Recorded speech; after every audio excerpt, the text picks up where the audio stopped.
to be answering 10 questions today that were created for this tag, and you'll get to know a little bit more about me as a crafter in the process. So I have been tagged by Mocha of Unapologetically Mocha Crochet and Crafts for the Made with Love tag. So this is a hashtag that was created by Made by Mimi, and I'll have the tag in the description box below. If you click it, it'll be everyone who's been answering these questions in this tag. And then at the end, I have to tag a couple people to get them involved as well. So the first question is, how long have you been knitting or crocheting? So I learned to crochet first when I was 9, which was 1998, and I just started out making very basic things, and I kind of just crocheted on and off throughout my childhood, but I really picked it back up again around 2013, and it's been an almost daily thing for me ever since, with the exception of I kind of lose my making, my crojo, my knitting mojo,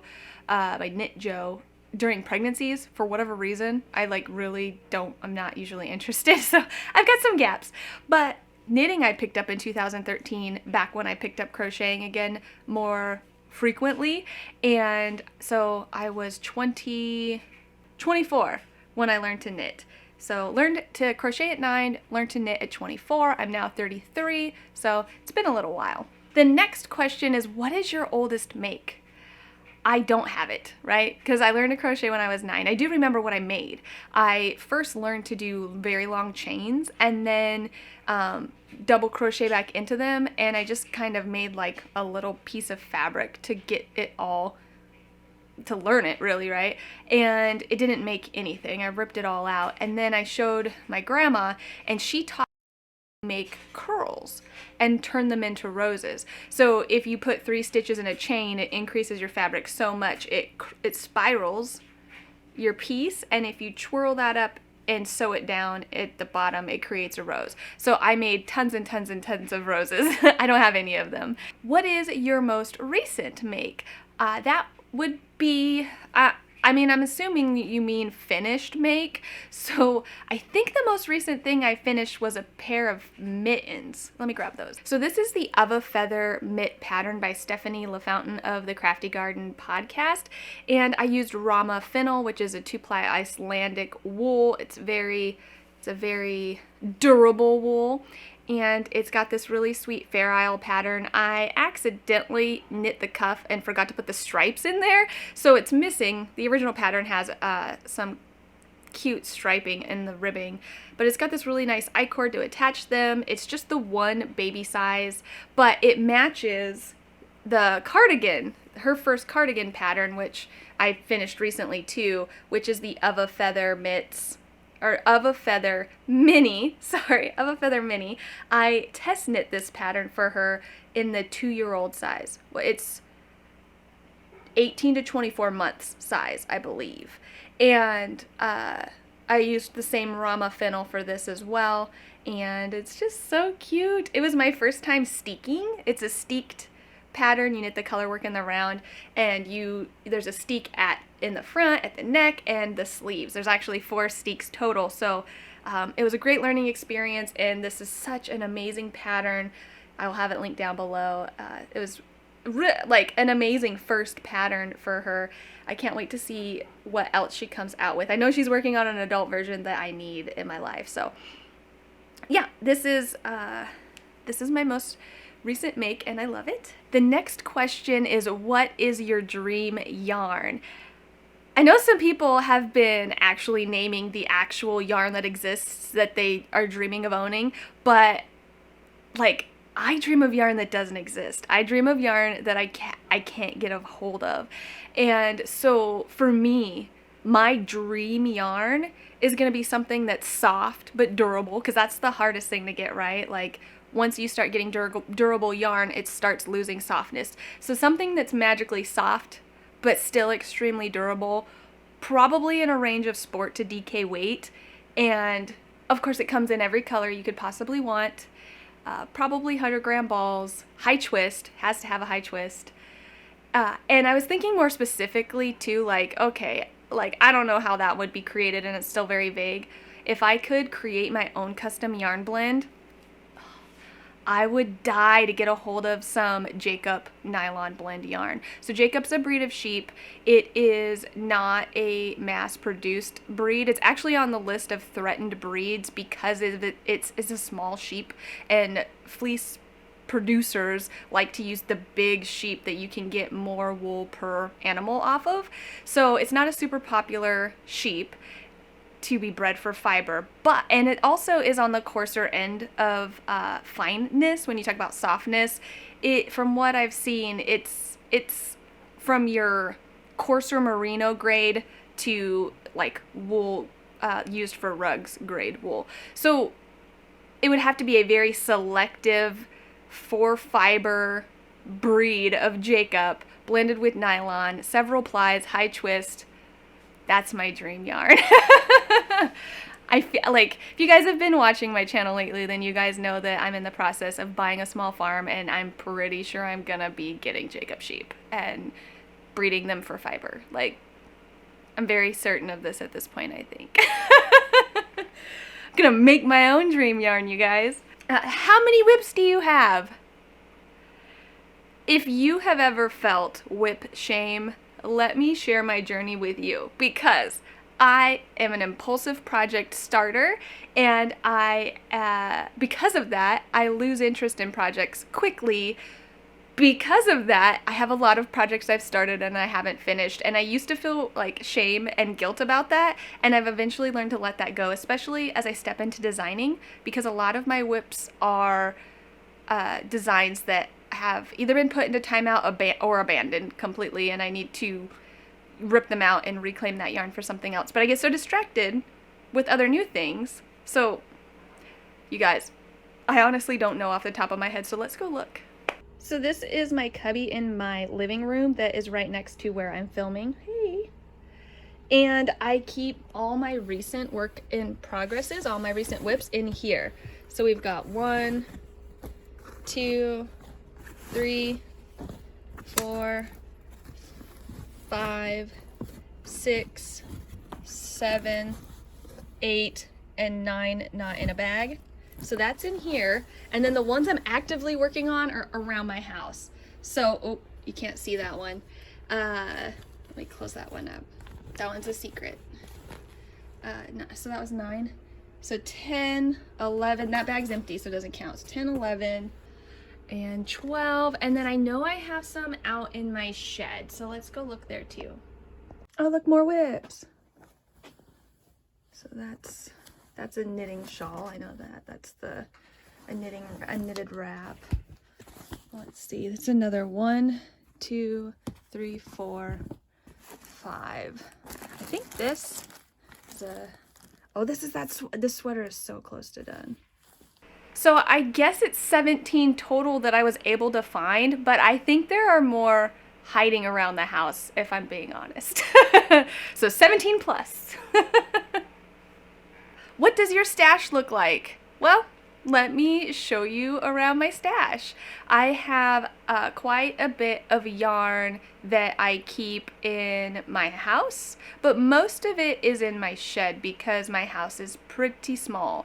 So I have a couple bins inside my bedroom that are kind of like my fingering weight scrap yarn for recent projects or projects coming up, as well as anytime I buy indie dyed yarn. I like to keep all of my indie dyed yarn in the house where I can get to it pretty quickly. And then in my living room where I keep my works in progress, I also have a bin of projects that I'm about to start, or sometimes like newly acquired stash will go there before I sort it into my bedroom or into my shed. And then in my shed, that's where like the rest of it goes. So that is, I've got a couple tubs of acrylic that have been gifted to me or that are left over from projects that I made.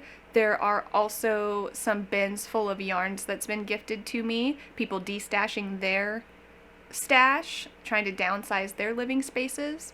I have also got a couple bins of hand spun. I like to keep my hand spun separate from the rest of my stash.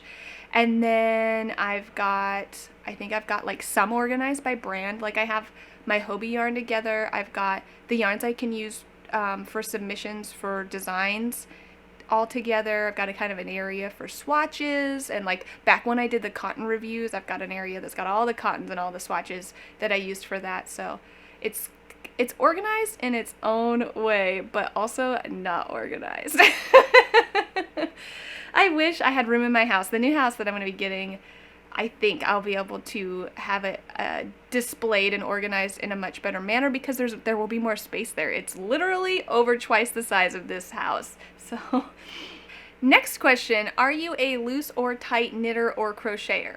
So it's different for me for each. With knitting, I am on the average to, actually I guess it's the same. I'm on the average to loose side for both.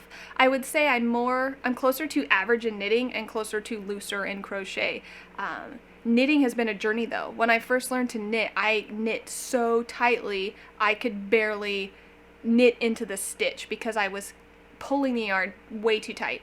And then I eventually loosened up so much I became a loose knitter, and then I had to change the way that I hold my yarn, and that has tightened me up, but I'm still on the little bit of a loose side. And I base this all off of gauge that's recommended on the ball bands as well as in pattern. So when you get a ball, it'll tell you recommended you get this many stitches per inch using this needle or hook. I'm usually a little bit looser than what they say you should get.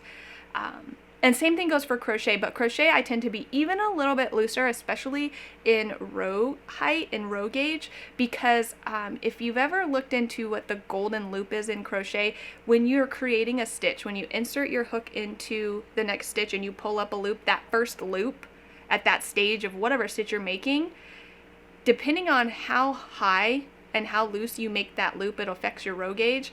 And there's a really good video, I'll link it down below, that explains what it is and how it affects your gauge, but there are terms for the different kinds of people, and I am someone who kind of lifts that loop, which puts me in the looser category. I also, I just pull a little bit more when I make my stitches so they're not dead up against the hook, and I let the yarn flow through my hand a lot looser than I think most people do. So yes, I'm average. That's a long way of saying I'm an average to loose knitter and crocheter. So the next question is, when, if ever, do you weave in your ends? So this one is project dependent. And I'll explain why. So if I am making like a cowl, I'll do it at the end. There's not very many ends to weave in. Even if it's a color work cowl, same thing. And even if there's ends to weave it, like a bunch of color changes, I'll still pretty much wait till the end to do it. If I'm designing, I absolutely wait till the end to weave in my ends because I frequently will have to rip things out, and it's really hard to do that when you've already woven in your ends. But if there's something that's made modularly in pieces, I will frequently weave in the ends on those pieces as I go. So if they're squares, I'll weave in the ends before starting the next, or batch that part. But I usually do that before putting it all together. Or like with sweaters, if you're making a seamed sweater, I will weave in the ends on all the pieces before I seam them versus doing it all at the end. So it's really project dependent for me. But at the end of the day, I don't like weaving in ends at all. And if I can avoid weaving in ends, I do.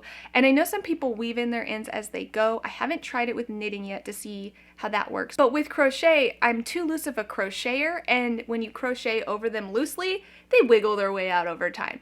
So with amigurumi in a tight, dense gauge, you could definitely get away with crocheting over your ends, but generally I'm making accessories and garments that are loose and drapey, and it just doesn't work for me. Question number 9. What is a pattern that you can't stop thinking about? So, I've noticed, I guess it's because not all of the people that are doing the tag are designers, so they are talking about patterns they've seen that they're dying to make, but as a designer, like the pattern that I'm dying for is in my head. And this happens quite frequently, and it happens with my most successful patterns. I have been thinking over a year now about this design that's in my head, and I've actually sketched it out too, but I haven't gone through the creating process yet. I was hoping to work on it this summer. We'll see how that works out because I've been submitting designs for more publishers. So I'm trying to find the right balance for me, but this top, I've been referring to it as the bat top, and it is going to be a tee that is bat inspired, very gothic, very much my style, and I am dying to make this top, and I know anyone who enjoys the same aesthetic as I do will be like head over heels for this pattern, but it's gonna take a lot of work, so it's gonna be an investment of time and energy, but it's gonna be so worth it. And I do think about it all the time, and like when I look at this next year and designing for the whole year, it's the one that I can't stop thinking about. And then the last question is, what is your biggest knitting and crochet goal? So this is also specific to designing, and that is, I want to conquer custom fit garments. I want to figure out what does and doesn't make a garment flatter or fit your body properly, and I want to design better fitting garments. Specifically for crochet, knitting, I feel like the knitting community has it down pretty well. I think there's some areas for improvement, especially when it comes to cardigans, but I feel like the crochet community could really use a boost in better fitting garments. So that is my goal, is to conquer the understanding of fitted garments and create good fitting garments. Design good fitting garment patterns. So those are all the questions in the tag. So now it's my turn to tag 3 people to continue this trend that's going on. So I feel like most people who are YouTube creators that watch my channel have already been tagged. So I'm going to tag people that I know have seen my videos sometimes, but then I also watch their videos. So I'm also going to send them messages to let them know I tagged them, because I'm not 100% sure that they actually watch my channel. I can really only know when you guys message me and leave me comments. You never know who's lurking around. So I'm gonna tag Kayla of Altknots. I really enjoy her channel, and I think she would have fun doing this tag. I'm also going to tag Heather, the Crochet Witch. I watch her channel, and I think she'd enjoy doing this tag. And I'm also going to tag Allie of the Skein Witch. Did I say that right? Yes. Allie of the Skein Witch, because again, I know she's a YouTube creator, and I think she would enjoy doing this tag. So if you guys enjoyed this video, you'll probably like the hashtag in general. You can click the hashtag down below and it will take you to the playlist of everyone else who's been participating, and you can find some new makers to follow, or you can watch the original Made by Mimi tag here.